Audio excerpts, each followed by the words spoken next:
I think that the seminal event that really alerted everyone to yes, Virginia, comets do hit planets, was the collision of Shoemaker-Levy 9 into Jupiter. In all the years I've observed, I've never seen a comet like this. I've never seen anything like this. There were at least 5 separate comets all together with this dust wings on either side and then the tails going off to the north.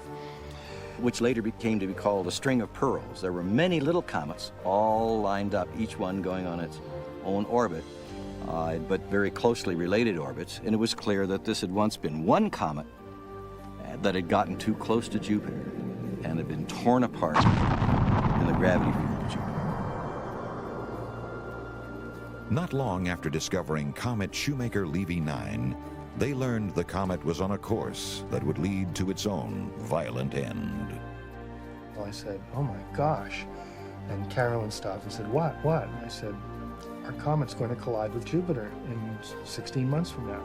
I think for the next half hour, the three of us just stared at the announcement and read it. And Jean was saying, I don't believe it.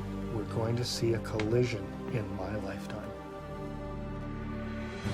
On July the 16th, the first fragment of Shoemaker-Levy 9 crashed into Jupiter, traveling at a speed of 140,000 miles per hour. It would be able to cross the United States in a couple of seconds at that speed. It tore into Jupiter. Really, Jupiter didn't know what hit it.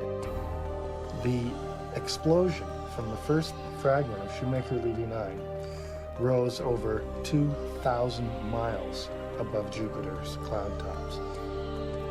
And a few hours later, another one hit. The next day, another one hit. Jupiter got hit, bam, bam, bam, at least 16 times over the course of 6 days. But the most powerful impact was yet to come. Fragment G exploded into Jupiter, raising a fireball visible from Earth.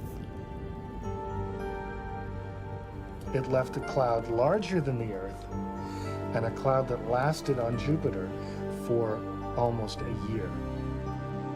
One of the questions that we all had when we were watching this enormous damage done to Jupiter was, well, what if it had been us? Imagine one Hiroshima strength bomb being exploded every second for several years.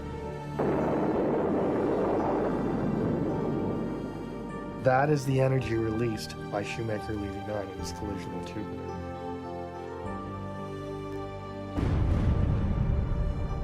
The magnitude of the impacts into Jupiter surprised and alarmed the scientific community.